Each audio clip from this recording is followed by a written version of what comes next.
నా యేసయ్యా, శూన్యములో ఈ భూమిని వ్రేలాడదీసిన నా యేసయ్యా,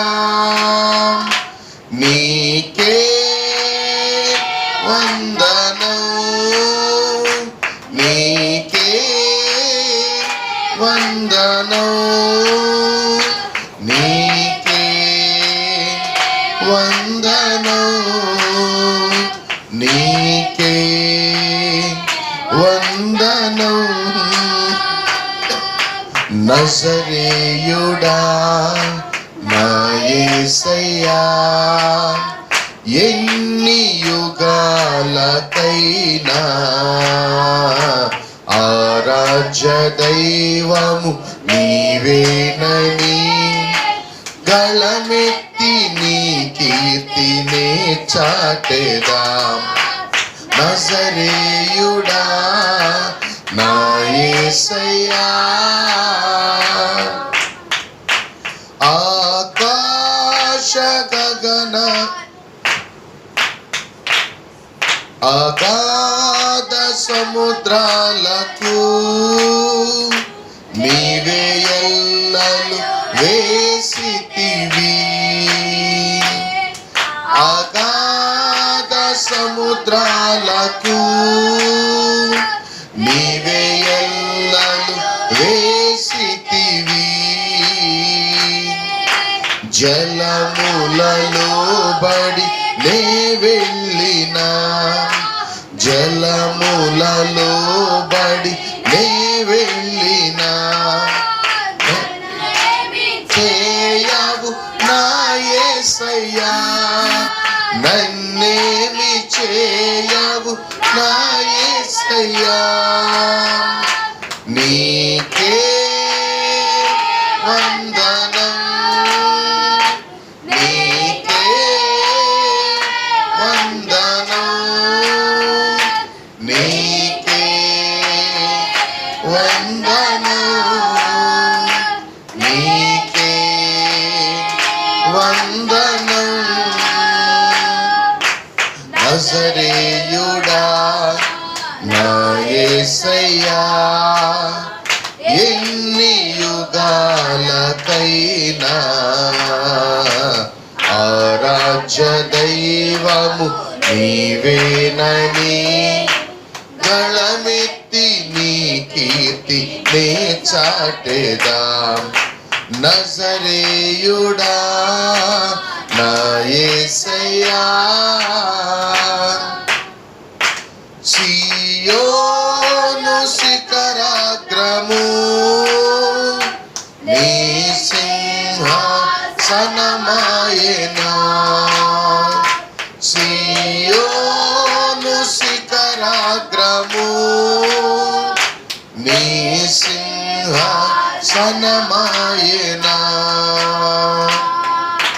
సియోనులో నిన్ను చూడాలని, అవునయ్యా, సియోనులో నిన్ను చూడాలని, సియోనులో నిన్ను చూడాలని, యేసు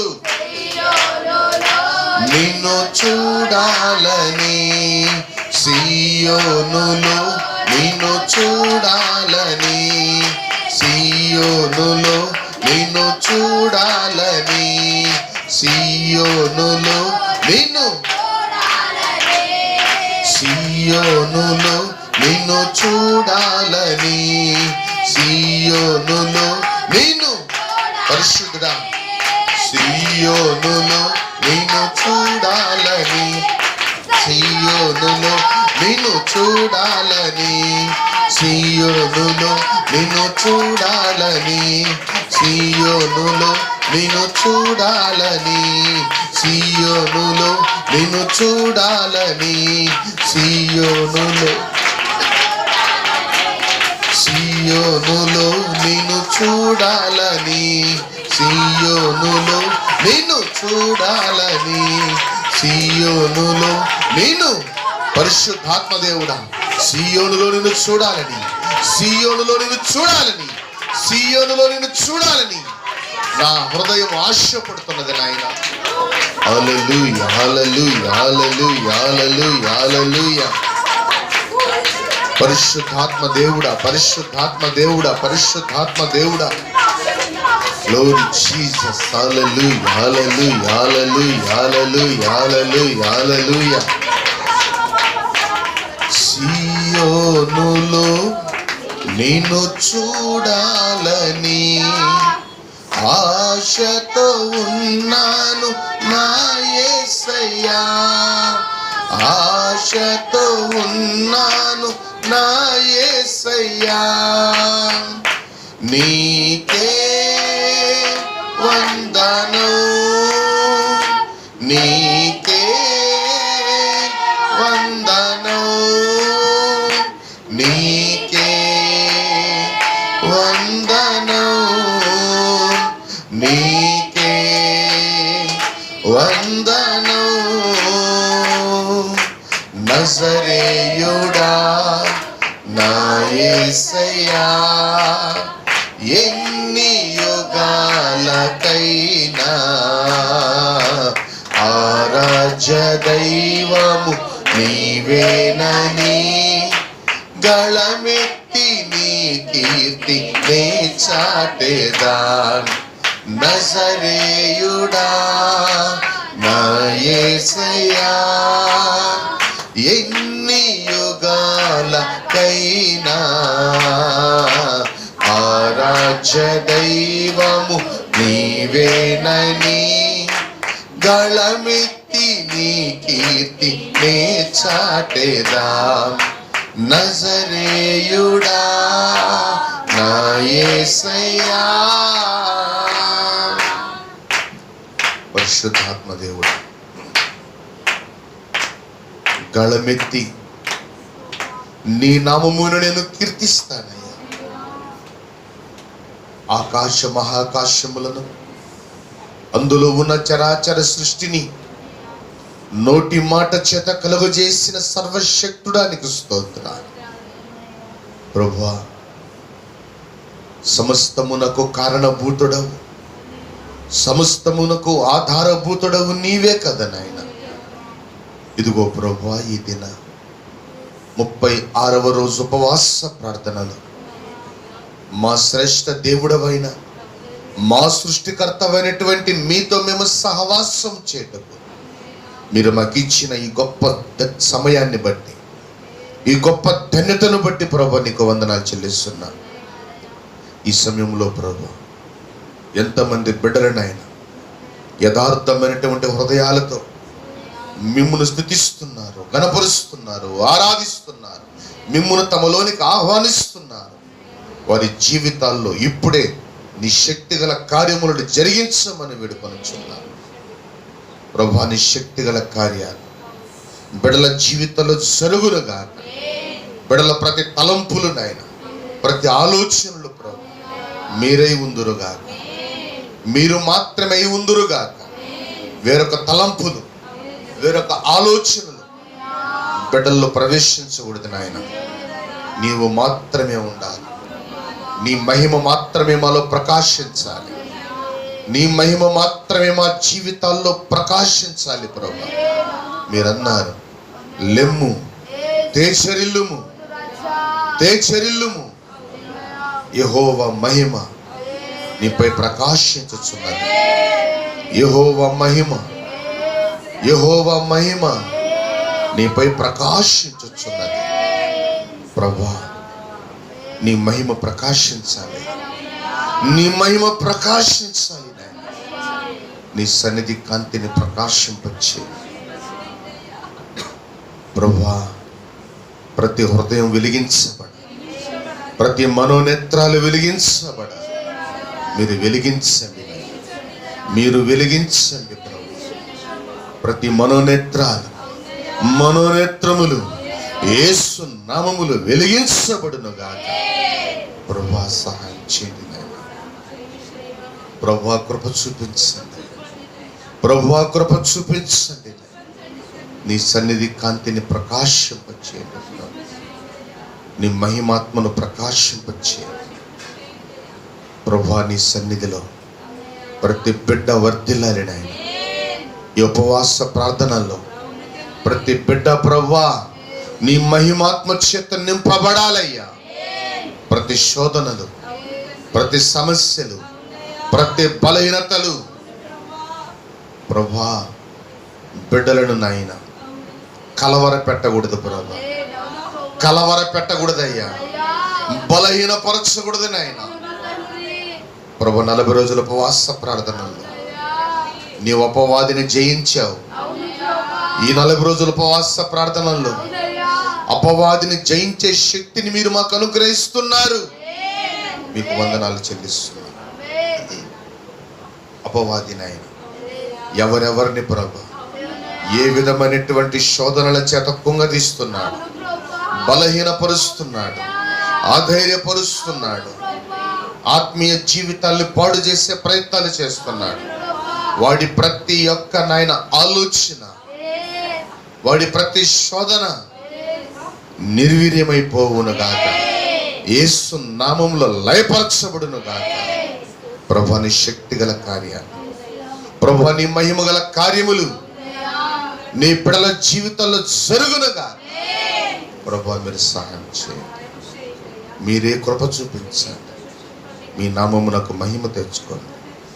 ఈ సమయంలో నేను కూడి వచ్చిన ప్రతి బిడ్డతో మీరు మాట్లాడండి. మీరు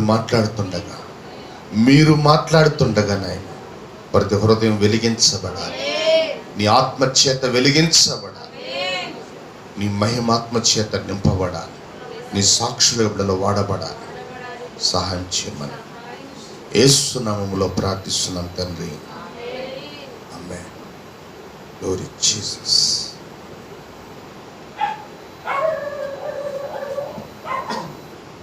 ప్రియ దేవుని సంగమా,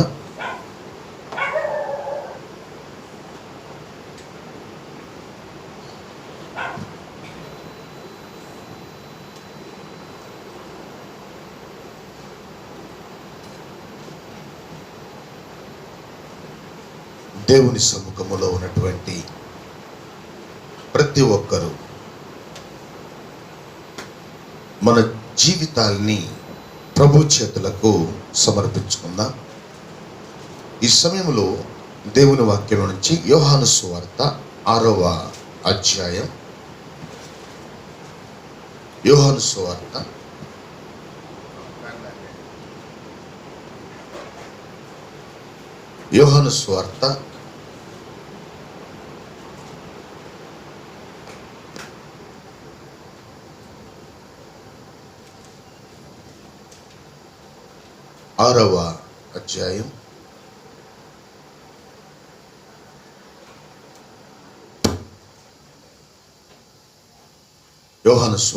6వ అధ్యాయం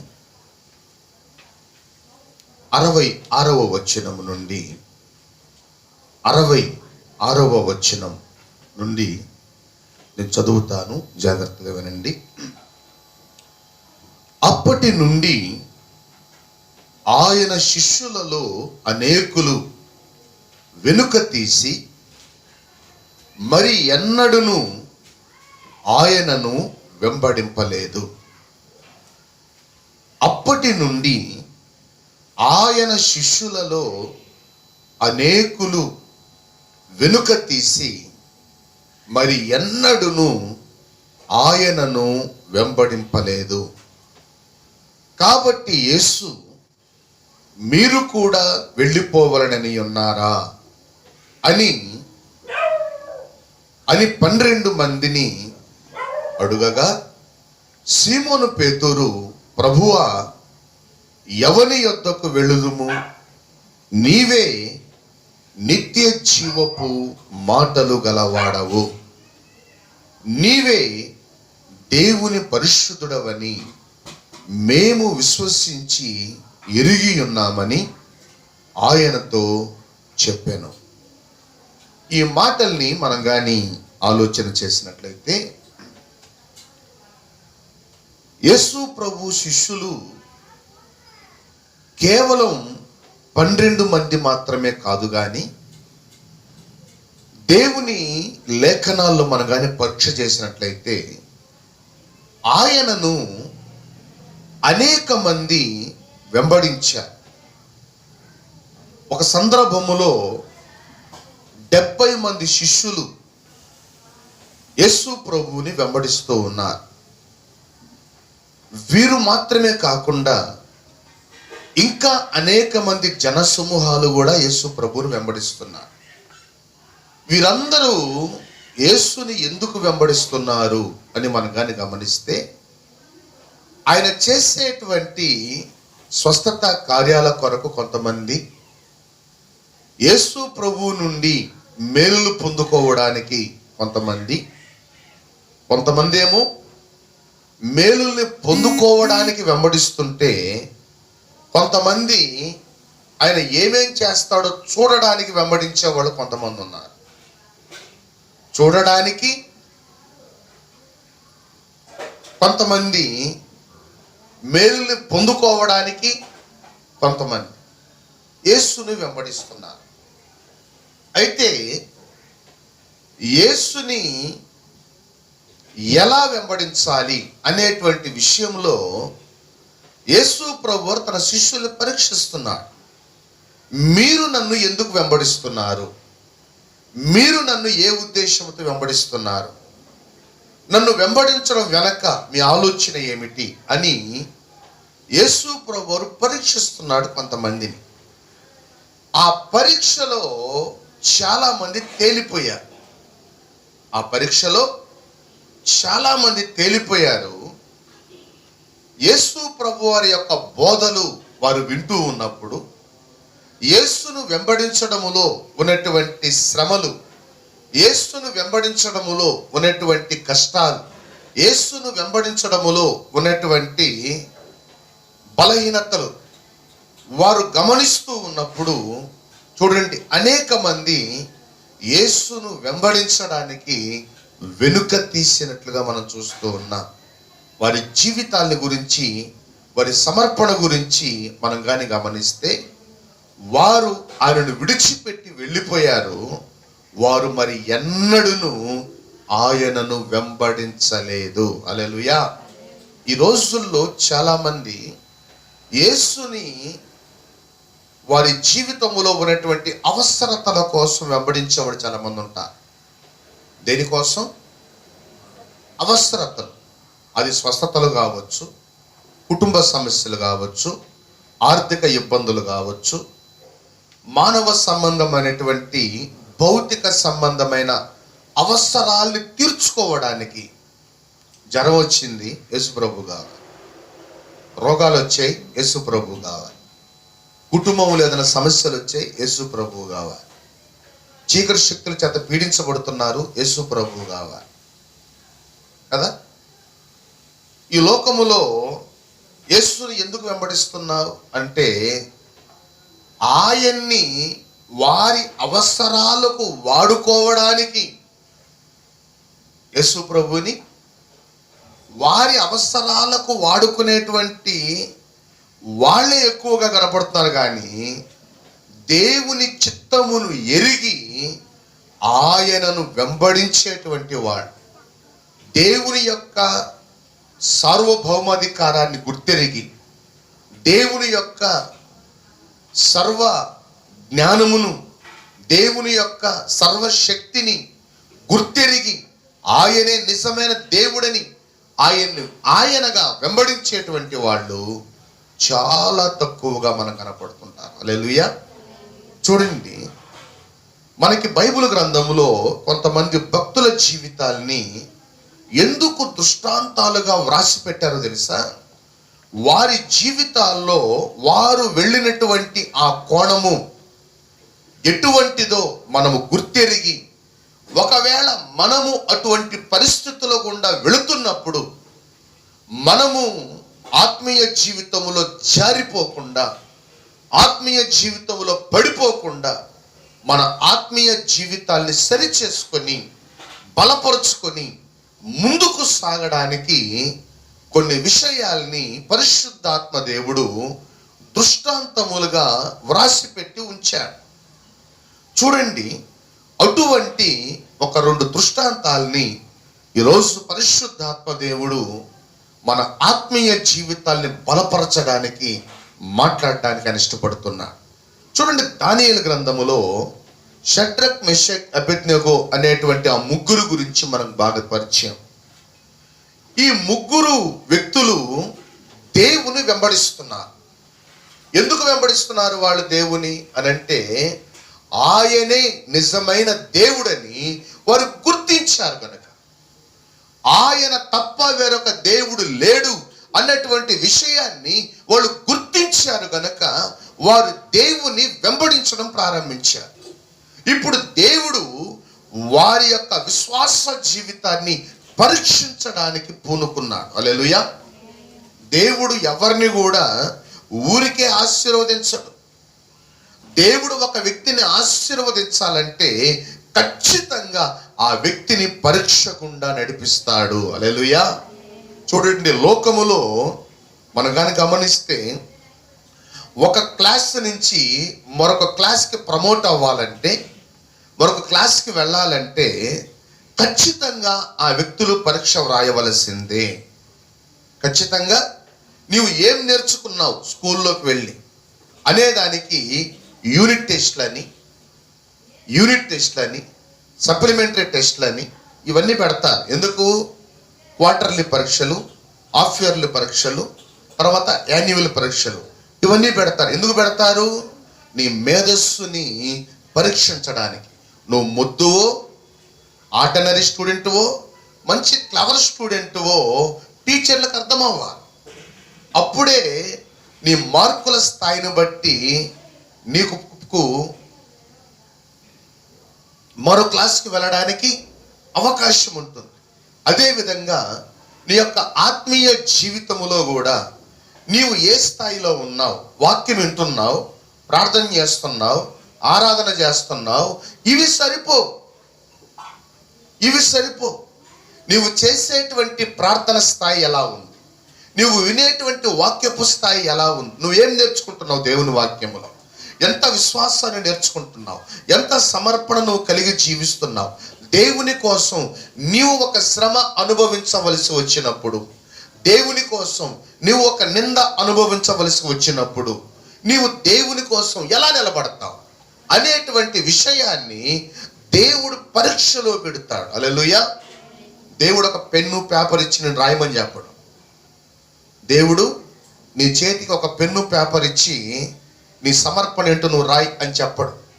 దేవుడు నీ విశ్వాస జీవితాన్ని, దేవుడు నీ యొక్క సమర్పణ జీవితాన్ని నీ జీవితములో కలిగేటువంటి శ్రమల ద్వారా, నీ జీవితములో కలిగేటువంటి ఉపద్రవాల ద్వారా దేవుడు నిన్ను పరీక్షిస్తాడు. హల్లెలూయా.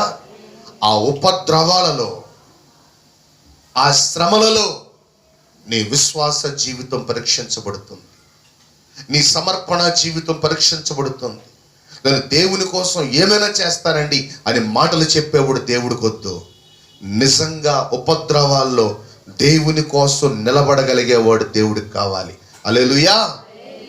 మరి మిగతా వాళ్ళ పరిస్థితి ఏంటి? మిగతా వాళ్ళు పొట్టు ఎగిరిపోయినట్టుగా ఎగిరిపోతారు. మిగతా వాళ్ళు ఎలా ఎగిరిపోతారు? విశ్వాసములో నిలబడ్డ వాళ్ళే, సమర్పణ జీవితములో నిలబడ్డ వాళ్ళే దేవుని చేత ఆశీర్వదించబడతారు. చూడండి, ఈ యొక్క షడ్రక్, మెషక్, అబేద్నెగో అనేటువంటి వ్యక్తుల జీవితాల్ని మనం కానీ పరీక్షించినట్లయితే దేవుడు వారి ముందు ఉంచినటువంటి ఒక బలమైనటువంటి పరీక్ష. ఏంట పరీక్ష? అగ్నిగుండపు పరీక్ష. హల్లెలూయా. ఆ పరీక్షలో వాళ్ళు నెగ్గుతారా, పడిపోతారా అనేటువంటి విషయాన్ని దేవుడు వారి ముందు ఉంచినప్పుడు వారు చెప్పినటువంటి అద్భుతమైనటువంటి మాట ఏమన్నా తెలుసా? రాజా, మేము ఆరాధించుతున్నటువంటి దేవుడు, మేము సేవించుతున్నటువంటి దేవుడు వేడిమి కలిగినటువంటి ఈ అగ్ని గుండములో నుండి మమ్మల్ని తప్పించడానికి సమర్థుడు. హల్లెలూయా. తమ దేవుని గూర్చిన అవగాహన వాళ్ళు కలిగి ఉన్నారు, తమ దేవుని గూర్చినటువంటి నిశ్చయతను వాళ్ళు కలిగి ఉన్నారు, తమ దేవుని గూర్చినటువంటి సామర్థ్యం ఎటువంటిదో వారు ఎరిగి ఉన్నారు. ఏమిటి నా దేవుని సామర్థ్యం అంటే, వేడిమి గల ఈ అగ్ని గుండములో నుండి మా దేవుడు మమ్మల్ని తప్పించడానికి ఆయన సమర్థుడు. అయితే ఒకవేళ దేవుడు మమ్మల్ని పరీక్షించడానికి, ఒకవేళ దేవుడు మా జీవితాల్ని అనేకులకు మాదిరికరంగా ఉంచడానికి, ఒకవేళ మా దేవుడు మమ్మల్ని రక్షించకపోయినా మేము మాత్రం ఆయన చెయ్యి విడిచిపెట్టము. హల్లెలూయా. ఆయన్ని ఆరాధించడం మేము మానం. మేము ఆయన్ని ఆరాధించడం మేము మానం. హల్లెలూయా. ఇది వారిలో ఉన్నటువంటి సమర్పణ. ఆ సమర్పణను ఎప్పుడైతే రాజు చూశాడో రాజుకు కోపం వచ్చేసి, అంటే నా మాట కంటే, నా ఆజ్ఞ కంటే నీ దేవుడు నీకు గొప్ప, నీ దేవుడు నీకు గొప్ప, చూస్తా నీ దేవుడు నిన్ను ఎలా కాపాడతాడు అని రాజు యొక్క కోపము, రాజు యొక్క ఉగ్రత ఏడింతలుగా ఎప్పుడైతే పెరిగిందో అగ్నిగుండం ఏమైంది? ఏడింతల వేడిమి చేయబడింది. అయినా కానీ వారు దేవునికి భయపడ్డారు కానీ అగ్నిగుండానికి భయపడలా. హల్లెలూయా. వారు దేవునికి తమ జీవితాలు అప్పగించుకున్నారు కానీ చూడండి, తమ జీవితాల్ని రాజు ఆజ్ఞకు అప్పగించుకోవడానికి వారు ఇష్టపడలా. చూడండి, తమ జీవితాల్ని వారు ఎప్పుడైతే దేవుని చేతులకు అప్పగించుకున్నారో, ఎప్పుడైతే ప్రభువు కొరకు తమ్మును తాము సమర్పించుకున్నారో, ఆ సమర్పణ నుండి వెనుక తీయడానికి వారు ఇష్టపడలేదు. హల్లెలూయా. కారణం ఏంటంటే వారు దేవుని తమ భౌతిక సంబంధమైన అవసరతల కోసం వెంబడించేటువంటి వారు కాదు. హల్లెలూయా. ఈరోజు భౌతిక సంబంధమైనటువంటి అవసరాలు తీర్చుకోవడానికి ఈరోజు దేవుణ్ణి వదిలిపెట్టేస్తున్నారు చాలా మంది. యేసు ప్రభు ఎందుకు నీకు? మా రోగాలు బాగు చేయడానికి, మా కుటుంబంలో ఏదైనా సమస్యలు వస్తే వాటిని తీర్చడానికి, అంతవరకే యేసు ప్రభుతో మాకు పని, ఆ తరువాత ఆయనకి మాకు ఎటువంటి సంబంధం లేదు అన్నట్లుగా మేము బతికేస్తాం. అటువంటి జీవితాన్ని మేము జీవిస్తాం. ఈరోజు అనేక మంది క్రైస్తవ జీవితాలు అలాగే ఉన్నాయి. చూడండి, యేసు ప్రభు అటువంటి జీవితాల్ని కోరుకోవట్లేదు. అటువంటి జీవితాలు రేపు ప్రభు యొక్క రాకడలో ఎత్తబడవు. అటువంటి జీవితాలు రేపు ప్రభు యొక్క రాకడలో విడవబడతాయి. చూడండి, దేవుని యొక్క వాక్యం అంటుంది, యేసుని నీవు ఎటువంటి ఉద్దేశముతో వెంబడిస్తున్నావు? యేసును వెంబడించడములో నీ ఆలోచన విధానం ఏంటి? నీ తీర్మానాలు ఏంటి? నీ సమర్పణ ఏంటి? ఇవన్నీ దేవుడు పరిగణలోకి తీసుకున్నప్పుడు, దేవుడు నీ యొక్క ఆత్మీయ జీవితాన్ని పరీక్షించినప్పుడు నువ్వు ఏ స్థాయిలో దేవుని కనబడతావు? ఏ స్థాయిలో కనబడతావు నువ్వు దేవునికి? దేవుని వాక్యం అంటుంది, షడ్రక్, మెషక్, అబేద్నెగో అనేటువంటి ఆ ముగ్గురు యొక్క విశ్వాస జీవితాన్ని దేవుడు పరీక్షించినప్పుడు, పరీక్షించింది రాజు కాదు, అక్కడ రాజుని దేవుడు వాడుకున్నాడు. హల్లెలూయా. అక్కడ రాజుని దేవుడు వాడుకున్నాడంతే. రాజుల యొక్క హృదయం యెహోవా చేతిలో నీటి కాలువల వలె ఉన్నది. ఆయన దాన్ని ఎలా కావాలంటే అలా తిప్పగలడు. ఆయన దాన్ని ఎలా కావాలంటే అలా తిప్పగల దేవుడు ఆయన. చూడండి, ఎస్తేరు రాజు అయినటువంటి అహష్వేరోషు ముందు నిలబడ్డప్పుడు ఆ రాజు యొక్క హృదయములో ఎస్తేరును గూర్చి దయ పుట్టించిన దేవుడు. షడ్రక్, మెషక్, అబేద్నెగో విషయంలో దయ పుట్టించలేడా? పుట్టించగలడు. కానీ దేవుడు ఒక పరీక్షలోకి వారిని తీసుకొచ్చాడు.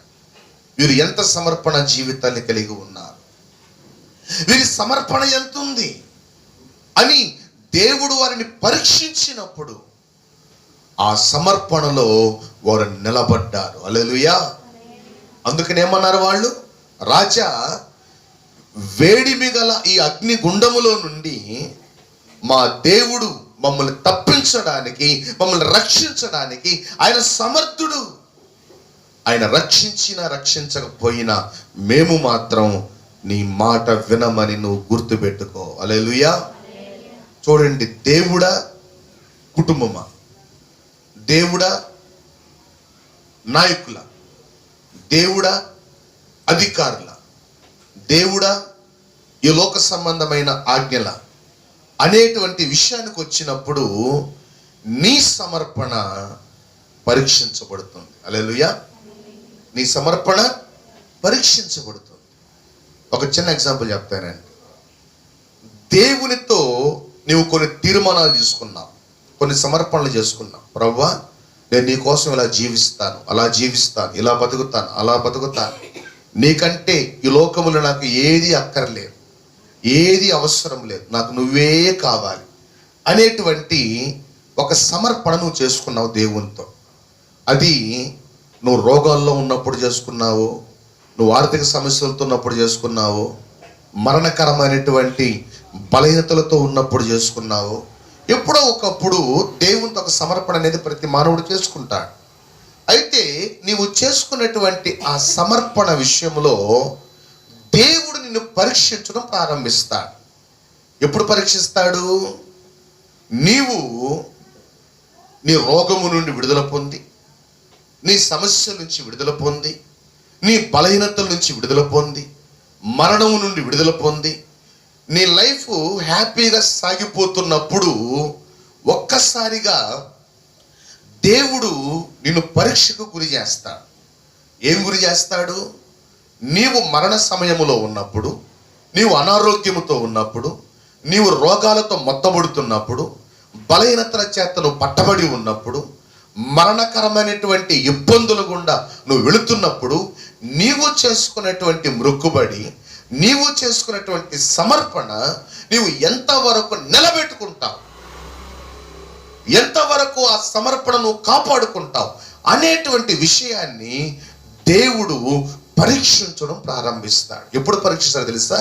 నువ్వు సమస్యల్లో ఉన్నప్పుడు పరీక్షించడు. ఎందుకని? నువ్వు సమస్యల్లో ఉన్నప్పుడు నువ్వు దేవునితో చేసుకున్నటువంటి మొక్కుబడి, నువ్వు దేవునితో చేసుకున్నటువంటి తీర్మానాల్లో నువ్వు చాలా స్ట్రాంగ్గా ఉంటావు, నువ్వు చాలా స్ట్రాంగ్గా ఉంటావు. ఆ టైంలో దేవుడు నిన్ను పరీక్షించడు. ఎప్పుడు పరీక్షిస్తాడు తెలుసా? నీ పరిస్థితులన్నిటి నుండి దేవుడు నిన్ను విడిపించి, దేవుడు నీకు మంచి ఆరోగ్యం ఇచ్చి, దేవుడు నీకు చక్కటి కుటుంబం ఇచ్చి, దేవుడు నీకు అన్ని వనరులు ఇచ్చి, అప్పుడు దేవుడు నిన్ను పరీక్షించడం ప్రారంభిస్తాడు. ఏమన్నా తెలుసా? నీవు నా కోసం వాటిని వదులుకుంటావా, లేదా వాటి కోసం నన్ను వదులుకుంటావా?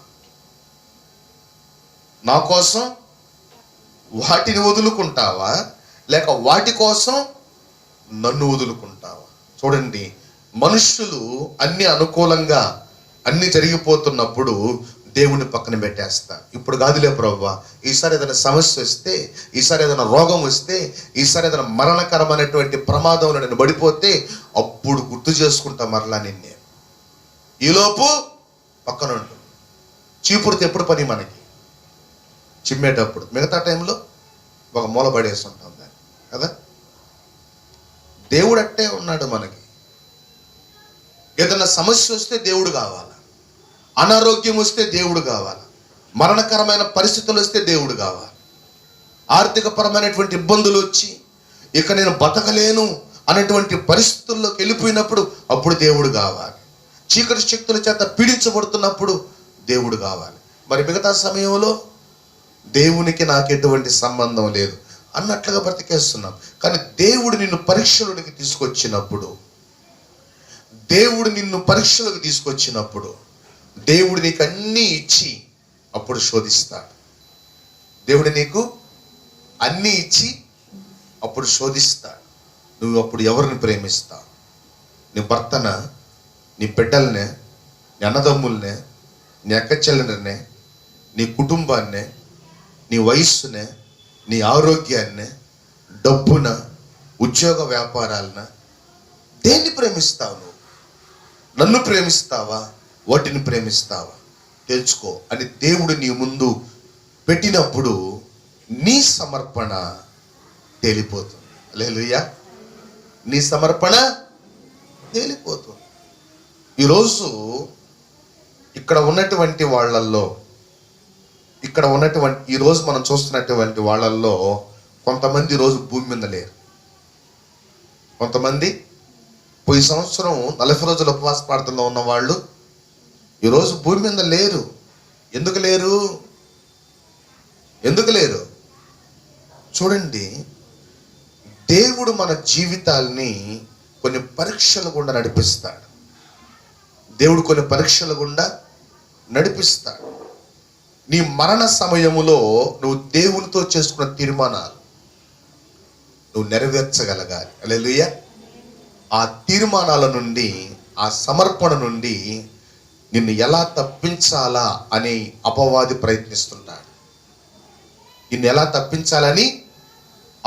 ప్రయత్నిస్తుంటాడు. కానీ దేవుడైతే నీ ప్రతి శోధనలో నీకు విజయాన్ని ఇవ్వాలని దేవుడు ఆశపడుతున్నాడు. నీవు దేవుని మీద ఆధారపడగలిగితే దేవుడు నీకు సక్సెస్ఫుల్ లైఫ్ని ఇస్తాడు. హల్లెలూయా. నువ్వు దేవుని మీద ఆధారపడగలిగితే, నీవు దేవుని మీద ఆనుకోగలిగితే దేవుడు నీకు ఒక సక్సెస్ఫుల్ లైఫ్ని ఖచ్చితంగా ఇస్తాడు. అది నీవు ఊహించినట్లుగా ఉండదు. అది నీ ఊహకు మించిన కార్యాలు దేవుడు చేస్తాడు. హల్లెలూయా. నీ ఊహకు మించిన కార్యాలు నువ్వు అనుకో. ఇది జరుగుతుంది, ఇలా జరుగుతుంది, ఇది జరగదా అని నువ్వు ఏమాత్రం ఊహించవు. నువ్వు ఊహించని కార్యాలని దేవుడు నీ జీవితంలో చేసి చూపిస్తాడు.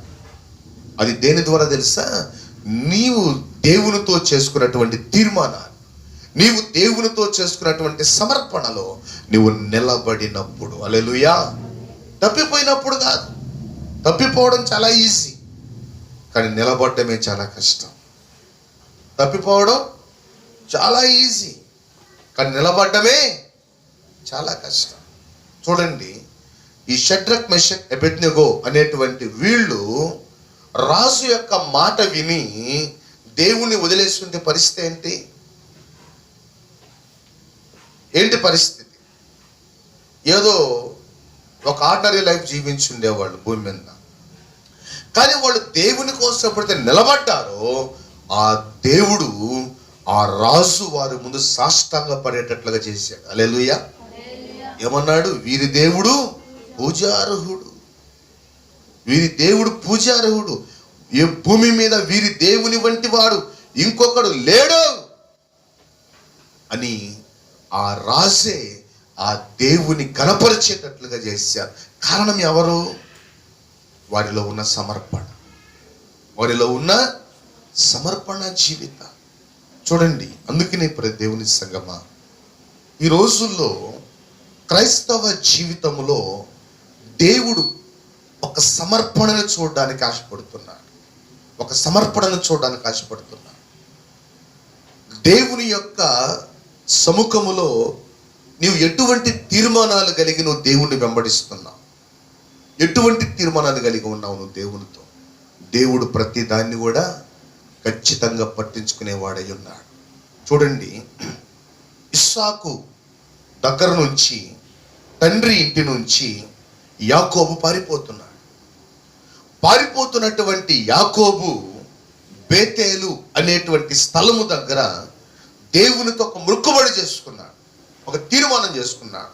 అయ్యా, నేను వెళ్ళేటువంటి ప్రతి స్థలములో నీవు నాకు తోడుగా ఉండి, నేను తినడానికి ఆహారం, నేను కట్టుకోవడానికి వస్త్రాలు, నేను ఉండడానికి ఇల్లు, ఇవన్నీ నువ్వు నాకు ఇచ్చి మరలా నా తండ్రి ఇంటికి నువ్వు నన్ను క్షేమంగా తీసుకొని వస్తే 3 తీర్మానాలు చేసుకున్నాడు, 3 మొక్కుబళ్ళు. ఏంటవి? నెంబర్ 1, నీవే నాకు దేవుడుగా ఉంటావు. నెంబర్ 2, నేను నూనె పోసి నిలిపినటువంటి ఈ రాయిని నేను మందిరంగా చేస్తాను. 3వది, నీవు నాకు ఇచ్చు యావత్తులో నేను నీకు దశమ భాగాన్ని ఇస్తాను, 10వ వంతుని చెల్లిస్తాను. ఈ 3 తీర్మానాలు చేసుకున్నాడు యాకోబు. వెళ్ళిపోయాడు లాబానింటికి. సంవత్సరాలు గడిచిపోయాయి, 20 సంవత్సరాలు అయిపోయింది. కానీ చేసుకున్న తీర్మానాన్ని, మొక్కుబడిని మర్చిపోయాడు. యాకోబు మర్చిపోయాడు. యాకోబు మర్చిపోయినా దేవుడు మర్చిపోయాడా? కొన్నిసార్లు దేవునితో మనం తీసుకున్నటువంటి తీర్మానాలు, మనం చేసినటువంటి మొక్కుబళ్ళు, మనం చేసుకున్నటువంటి సమర్పణలు మనం మర్చిపోతామేమో కానీ ఆ మాట తీసుకున్న దేవుడు మాత్రం మర్చిపోడు. హల్లెలూయా. మాట ఇచ్చినా మనం మర్చిపోతాం. ఎన్నెన్నో కథలు చెప్తాం దేవుడికి. మనం ప్రభు నేను నీకోసం అది చేస్తా, ఇది చేస్తా, అట్టుంటా, ఇట్టుంటా. మాట ఇస్తామా? ఇమ్మా. ఎన్నో మాటలు ఇస్తాం దేవుడికి. మనం మాట ఇచ్చి మాట చెప్పి మనం మాట తప్పిపోతాం. మన బతుకుల్లో శాపాలు అందుకే. అర్థమవుతుందా? మనుష్యులకి మాట ఇచ్చి తప్పిపోతే ఒకవేళ దేవుడు క్షమిస్తాడేమో, అయ్యా మాట తప్పిపోయానయ్యా క్షమించండి. నువ్వు దేవుడికే మాట ఇచ్చి తప్పిపోతే ఒప్పుకుంటాడు దేవుడు. యాకోబును ఒప్పుకున్నాడు దేవుడు? ఒప్పుకోవాలా. ఎందుకని? నువ్వు మాట ఇచ్చిన ఎవరికి? అందుకనే ప్రసంగి గ్రంథంలో అంటాడు, నీవు మొక్కుబడి చేసుకొని తప్పిపోవడం కంటే అదొక చేసుకోకుండా ఉండడమే మేలు. 5వ అధ్యాయం ప్రసంగి గ్రంథం 5వ అధ్యాయంలో ఏమంటాడు? నీవు దేవుని సన్నిధికి వచ్చినప్పుడు నీ ప్రవర్తన జాగ్రత్తగా చూసుకో. నువ్వు దేవుని మందిరమునకు పోవునప్పుడు నీ ప్రవర్తన జాగ్రత్తగా చూసుకో. నీవు మొక్కుబళ్ళు నువ్వు దేవునికి చేసుకొని నేను నీకోసం అది చేస్తాను, ఇది చేస్తాను అని దేవునికి నువ్వు మొక్కుబడి చేసుకొని ఆ మొక్కుబడి తప్పిపోవడం కంటే అసలు ఆ మొక్కుబడి చేసుకోకుండా ఉండడమే మేలు. సామెతల గ్రంథంలో సొలొమోను అంటాడు, బుద్ధిహీనుల మొక్కుబడుల యందు ఆయనకు ఇష్టం లేదు. ఎందుకని? వాళ్ళు మొక్కుబడులు చేసుకుంటారు కానీ చెల్లించరు. కీర్తన గ్రంథంలో దావీదు అంటాడు, నేను మొక్కుబడులు చెల్లించేదను, నేను నిన్ను స్తుతించేదను. హల్లెలూయా. నేను నీకు మొక్కుబడులు చెల్లించేదను, నేను నిన్ను స్తుతించేదను.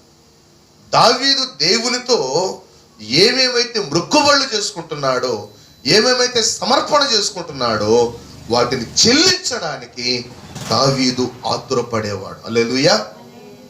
అందుకనే దావీదుని గురించి దేవుడు ఏమన్నాడు? నా హృదయానుసారుడు. ఊరికే అన్నాడా దేవుడు ఆ మాట దావీదుని గురించి? దేవునితో ఏ తీర్మానం అయితే దావీదు చేసుకుంటాడో, ఏ మొక్కుబడి అయితే దావీదు చేసుకుంటాడో ఆ మొక్కుబడిని చెల్లించేంత వరకు దావీదు నిద్రపోడు. ఎందుకంటే దావీదు యొక్క హృదయం దేవునితో పెనవేసుకుపోయాడు. ఈరోజు క్రైస్తవుల యొక్క హృదయం క్రీస్తుతో పెనవేసుకుందా? ఇది దేవుడు చూస్తున్నాడు. దేవునితో మనం ఎన్నో తీర్మానాలు చేసుకుంటాం, ఎన్నో మొక్కుబడులు చేసుకుంటాం. ప్రభువా నేను నీ కోసం ఇలా జీవిస్తాను, అలా జీవిస్తాను, నేను నీ సేవ చేస్తాను, అది చేస్తాను, ఇది చేస్తాను, ఇదిగో నేను నీకు ఈ మొక్కుబడిని చేసుకుంటున్నా అని ఎన్నో తీర్మానాలు తీసుకుంటున్నా, ఎన్నో తీర్మానాలు చేసుకుంటున్నా. కానీ నీవు దేవునితో చేసుకున్నటువంటి తీర్మానాలు, దేవునితో చేసుకున్నటువంటి మొక్కుబడులను నీవు దేవునికి చెల్లిస్తున్నావా? ఇది దేవుడు పరీక్షిస్తున్నాడు. దావీదును దేవుడు ఎందుకు నా హృదయానుసారుడు అన్నాడు? ఊరికే అన్నాడు. ఇందాక మనం చెప్పుకున్నాం ఏమని? దావీదు యొక్క హృదయం దేవునితో పెనవేసుకుపోయాడు, దావీదు హృదయం. కానీ ఇక్కడ క్రైస్తవుని జీవితం క్రీస్తుతో పెనవేసుకుపోవాలి. హల్లెలూయా. అటువంటి సమర్పణని దేవుడు క్రైస్తవునిలో కోరుకుంటున్నాడు.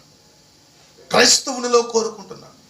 నీ హృదయం దేవునితో ఎంత పెనవేసుకుపోతుందో, క్రీస్తుతో ఎంత పెనవేసుకుపోతుందో దేవుడు నీ జీవితాన్ని అంత వర్ధిల్లింపజేస్తాడు. హల్లెలూయా. ఈరోజు చాలామంది స్టేజీలెక్కి సాక్ష్యాలు చెప్తున్నారు, దేవుడు నా జీవితంలో చేశాడు, అది చేశాడు. ఎందుకు చేశాడు దేవుడు వాడి జీవితంలో? వారు తమ జీవితాన్ని సమర్పించారు కనుక, వారు తమ జీవితాన్ని, తమ హృదయాల్ని దేవునికి సమర్పించారు గనక దేవుడు వారి జీవితంలో కార్యాలు చేస్తున్నాడు. మరి నువ్వెందుకు దేవునికి ఇవ్వకూడదు నీ హృదయాన్ని? దేవునికి ఎందుకు నీ హృదయాన్ని నువ్వు సమర్పించకూడదు? దేవునికి ఇచ్చి చూడు. దేవుడు నీ హృదయాన్ని తన సమాధానముతో నింపుతాడు. నీ జీవితాన్ని బలమైనటువంటి ఆశీర్వాదముతో నింపుతాడు. హల్లెలూయా. దేవుడు నీ జీవితాన్ని బలమైనటువంటి ఆశీర్వాదముతో నింపుతాడు. చూడండి, యేసు ప్రభువుని చాలామంది వెంబడించారు. కానీ ఆయన వారిని పరీక్షించినప్పుడు, దేవుడు వారిని, యేసు ప్రభు వారిని పరీక్షించినప్పుడు అనేకులు వెనుక తీసిరి. మేము ఆయన్ని వెంబడించలేము, మా వల్ల కాదు అని యేసుని వెంబడించడానికి వెనుక తీశారు. ఈరోజు యథార్థంగా ఎందరూ నిజంగా దేవుని వెంబడిస్తున్నారు?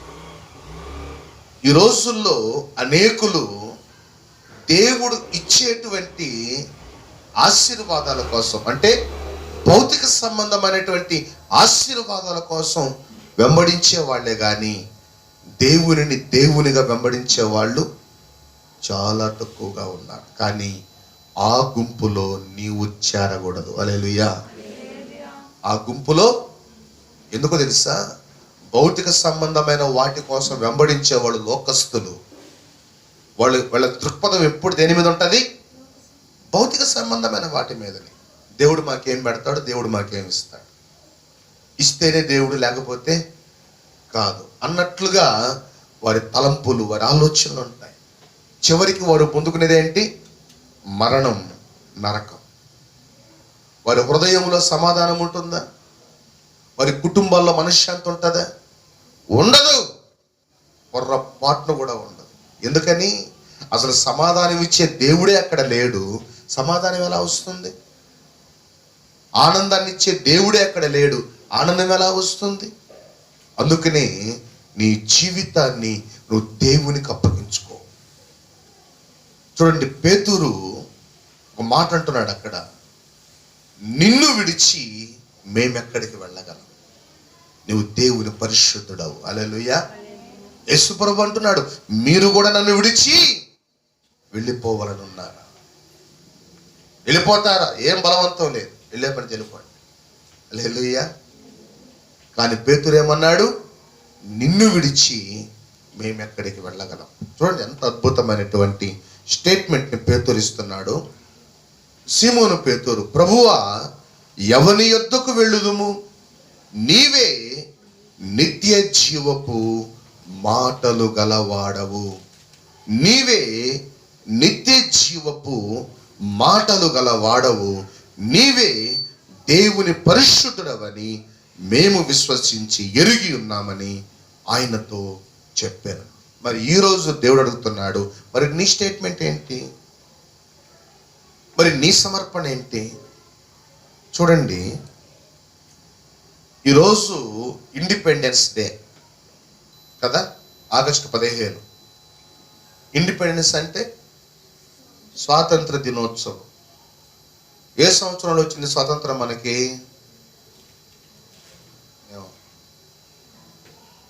1947 ఆగస్టు 15. ఈ స్వతంత్ర భారతదేశానికి రావడానికి ఎంతో మంది వారి జీవితాన్ని పణంగా పెట్టారు. వారిని స్వాతంత్ర సమరయోధులు అంటారు. వారు తమ జీవితాల్ని పణంగా పెట్టారు.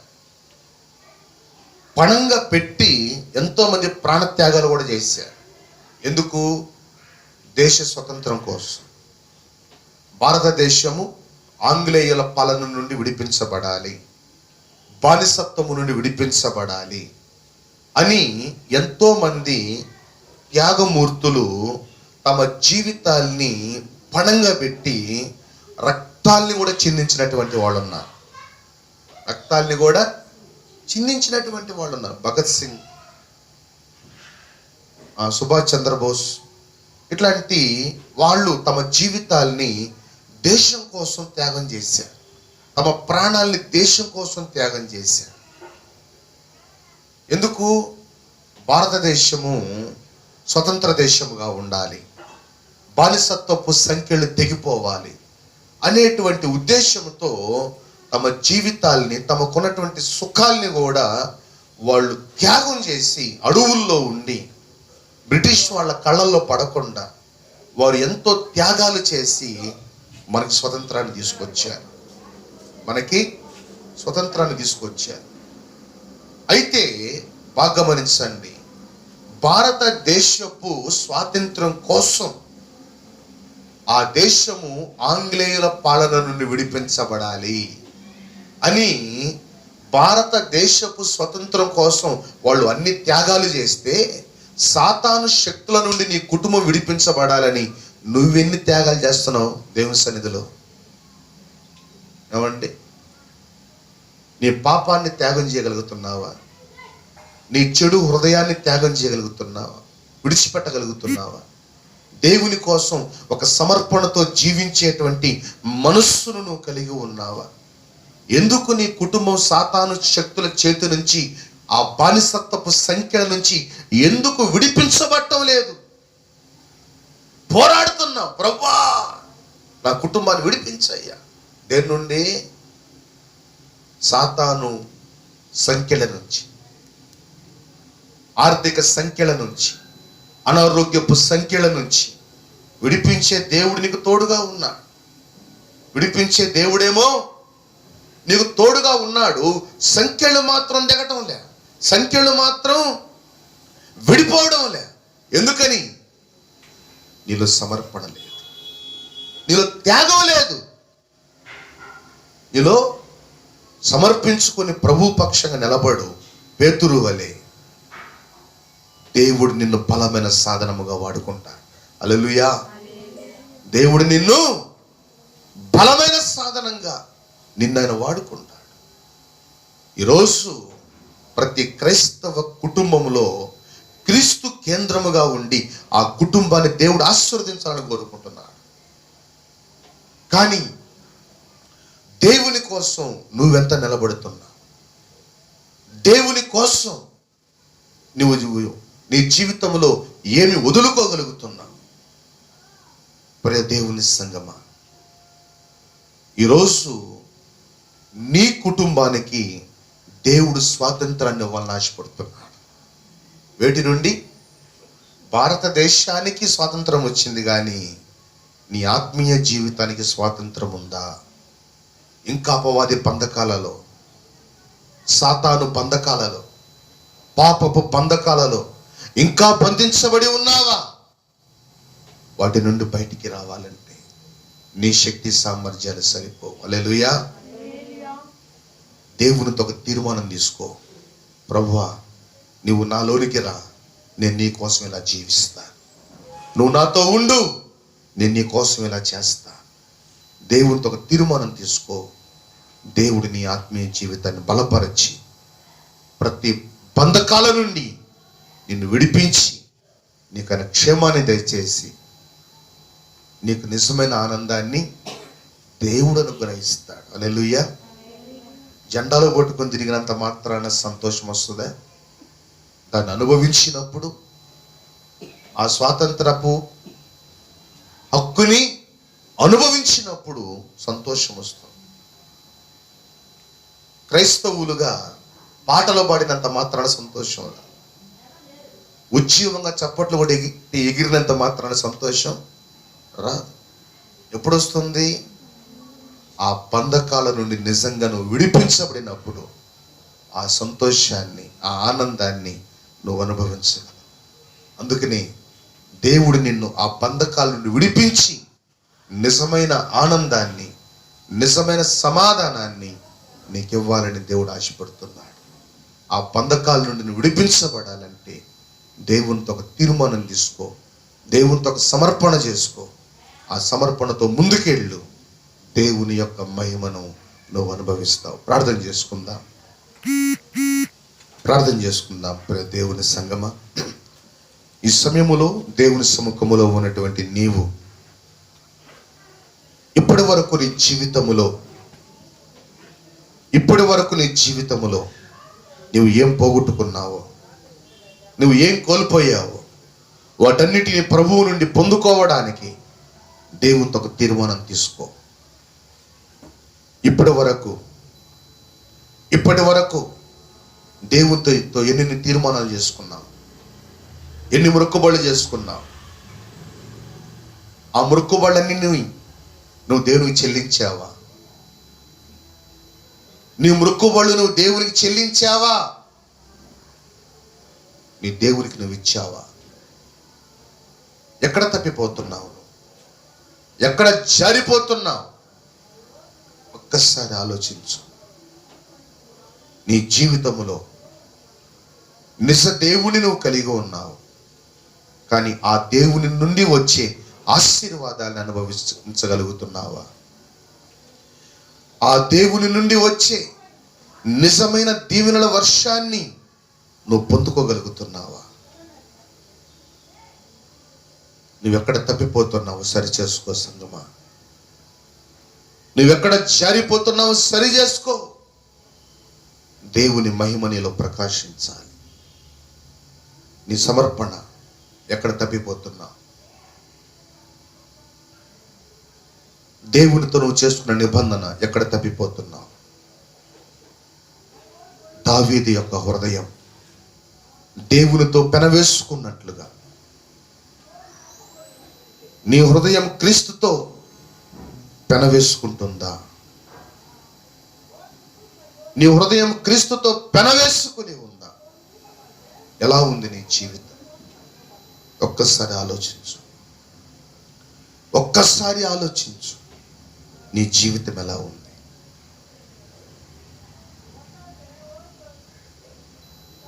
పరిశుద్ధుడా, ప్రభువా, ఎంతమంది బిడ్డలనైనా తాము తీసుకున్నటువంటి తీర్మానాలు, తాము తీసుకున్నటువంటి సమర్పణ తప్పిపోయి ఉన్నారు. ప్రతి ఒక్కరిని ప్రభువా, ప్రతి ఒక్కరిని నాయన మీరు సరిచేయండి. ఏ బిడ్డ కూడా ప్రభువా నశించిపోకూడదయ్యా. ఏ బిడ్డ కూడా ప్రభువా నశించిపోకూడదు నాయన. తాము తీసుకున్న తీర్మానాల్లో స్థిరముగా ఉండాలి. యాకోబు నీ సముఖములో చేసుకున్న తీర్మానం ఇదిగో ప్రభు నెరవేర్చడానికి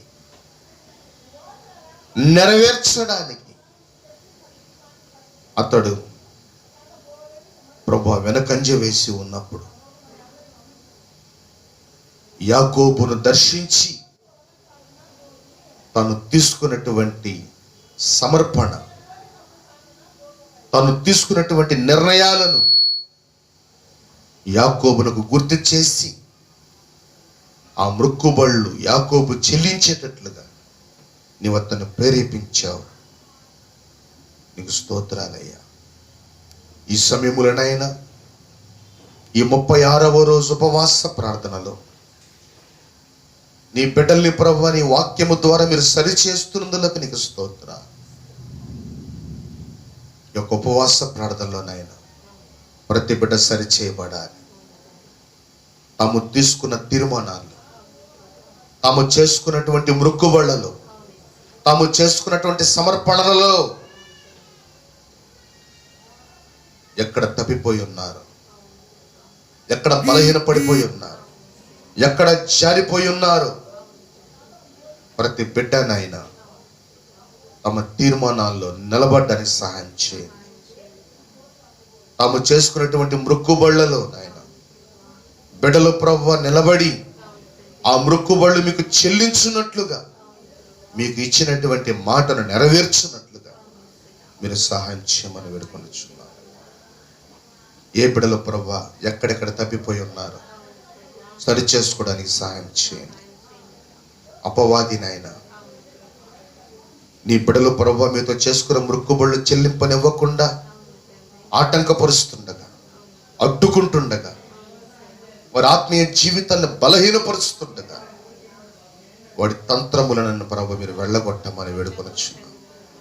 ప్రతి బిడ్డనైనా తమ తీర్మానాల్లో ప్రభువా నిలబడి స్థిరులుగా ఉండి మీతో చేసుకున్నటువంటి మొక్కుబళ్ళు ప్రభువా మీకు చెల్లిస్తూ మిమ్మల్ని ఘనపరిచి బిడ్డలుగా మీరే రూపించమని వేడుకొనుచున్నాను ప్రభువా. ఈ సమయంలోనైనా ఎంతమంది బిడ్డలు నీ పాద సన్నిధిలో ప్రభువా అనారోగ్యాలతో బాధపడుతున్నారు. ప్రతి బిడ్డను ప్రభువా నీ మహిమాత్మతో నింపమని వేడుకొనుచున్నాను. ప్రతి అనారోగ్యముల నుంచి ప్రభువా బిడ్డలు మీరు విడిపించండి. ఏ బిడ్డలు ప్రభువా ఏ అనారోగ్యాలతోనైనా పీడించబడుతున్నారు, బలహీనపరచబడి ఉన్నారు, ప్రతి అనారోగ్యాన్ని యేసు నామములో బిడ్డలు విడిచిపెట్టి పోవునుగాక. విడిచిపెట్టి సైతాను ప్రభువా నీ మహిమాత్మతో నింపండి. ప్రభువా నీ శక్తి గల కార్యాలు జరిగించండి తండ్రి. నీకే వందనాలు ప్రభువా. ఎంతమంది బిడ్డలు చీకటి శక్తుల చేత బంధించబడి ఉన్నారు, పీడించబడి ఉంటున్నారు. యేసు నామములు ఇప్పుడే బంధకాలు తెగిపోవునుగా. బిడ్డలు స్వతంత్రులుగా మార్చబడుదురుగా. ఏ అపవాది యొక్క ఉచ్చులు, ఏ అపవాది యొక్క తంత్రాలు నీ బిడ్డలపై పని చేయకూడదు నాయన. విడిపించమని వేడుకొనొచ్చు ప్రభువా. సహాయం చేయండి. ఏ బిడ్డలు ప్రభు ఆర్థిక సమస్యలతో, అప్పుల సమస్యలతో బాధపడుతున్నారు, కుటుంబ సమస్యలతో బాధపడుతున్నారు, ఇప్పుడే నాయన బిడ్డలకు విడుదల దయచేయమని వేడుకొనొచ్చున్నాం. పనులు లేని వారికి పనులు దయచేయండి, ఉద్యోగాలు లేని వారికి ఉద్యోగాలు దయచేయండి, వ్యాపారాలు లేని వారికి వ్యాపారాలు దయచేయండి. కుటుంబాన్ని పోషించి సంరక్షించండి ప్రభు. కుటుంబాన్ని ప్రభు మీరు ఆదరించి నడిపించమని వేడుకొనుచున్నాం ప్రభువానికి స్తోత్ర. అదేవిధంగా ప్రభు ఎంతమంది తల్లిదండ్రులనైనా తమ బిడ్డల యొక్క ప్రభు వివాహాల విషయంలో నీ పాద సన్నిధిలో గోజారుతున్నారు ప్రభు. వారి వివాహాల విషయంలోనైనా మీరు జోక్యం చేసుకోమని వేడుకొనుచున్నాం. బిడ్డలకు ప్రభు సాటిన సహాయాలు దయచేయమని వేడుకొనుచు ప్రభువానికి స్తోత్రాలు తండ్రి. అదేవిధంగా ప్రభు ఎంతమంది బిడ్డలనైనా ప్రభు వివాహములై ప్రభు సంతానము లేక ప్రభు బాధపడుతున్నారు. అయ్యా మీరు వారిని దర్శించండి. యేసు నామములోనైనా ఆ బిడ్డలకు సంతానాన్ని దయచేయమని వేడుకొనుచున్నాం ప్రభువా. మీ కృపలో బిడ్డలను ప్రభు జ్ఞాపకం చేసుకోండి నాయన. మీరు వర్ధిలింపచేయమని వేడుకొనుచున్నాం. అదేవిధంగా ప్రభు ఎంతమంది బిడ్డలు నా తండ్రి ఈ సమయంలో నాయన ప్రభు ప్రెగ్నెన్సీలతో ఉంటున్నారు, ఆ బిడ్డల్ని జ్ఞాపకం చేసుకోండి ప్రభు. తల్లికి బిడ్డల క్షేమాన్ని దయచేయమని వేడుకొనుచున్నాం ప్రభు. సుఖప్రసవం కలుగునట్లుగా సహాయం చేయండి ప్రభు. నీ కృపలో వర్ధిలింపచేయమని వేడుకొనుచున్నాం. అదేవిధంగా ప్రభు ఎంతమంది బిడ్డలో ప్రభు అయ్యా డెలివరీ అయి ఉంటున్నారు, తల్లికి బిడ్డల క్షేమాన్ని దయచేయమని వేడుకొనుచున్నాం. కుటుంబాన్ని ప్రభు మీరు దీవించండి. చంటి బిడ్డల్ని ప్రభు మీరు ముట్టండి, స్వస్థపరచండి. ఆ కుటుంబములోనైనా క్షేమాన్ని దయచేయమని వేడుకొనుచున్నాం ప్రభు. ఎంతమంది బిడ్డలు ప్రభు ఈరోజు నీ పాద సన్నిధిలోనైనా ఏ అవసరతలతో ఉన్నారు, ప్రతి బిడ్డల అవసరాలు యేసు నామములో తీర్చబడునుగాక. కుటుంబాన్ని దీవించండి, కుటుంబాన్ని ఆశీర్వదించండి. మీ ఘనమైనటువంటి నామమునకు మీరే మహిమ ఘనత ప్రభావములు పొందుకోమని వేడుకొనొచ్చు. ఈ సమయంలో ప్రభు ఎంతమంది బిడ్డలనైనా నీ వైపు చూస్తున్నారు, నీ సహాయమును అర్థిస్తున్నారు, యేసు నామములో వారి ప్రతి అవసరతలు తీర్చబడునుగాక. నీ మహిమాత్మతో నింపండి, నీ సాక్షులుగా వాడుకోండి. మీరే మహిమ ఘనత ప్రభావములు పొందుకొనమని యేసు నామములో ప్రార్థిస్తున్నాం తండ్రి, ఆమేన్.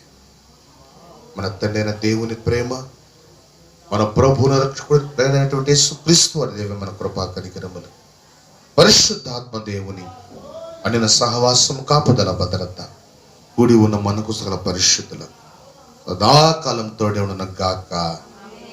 ఆమేన్.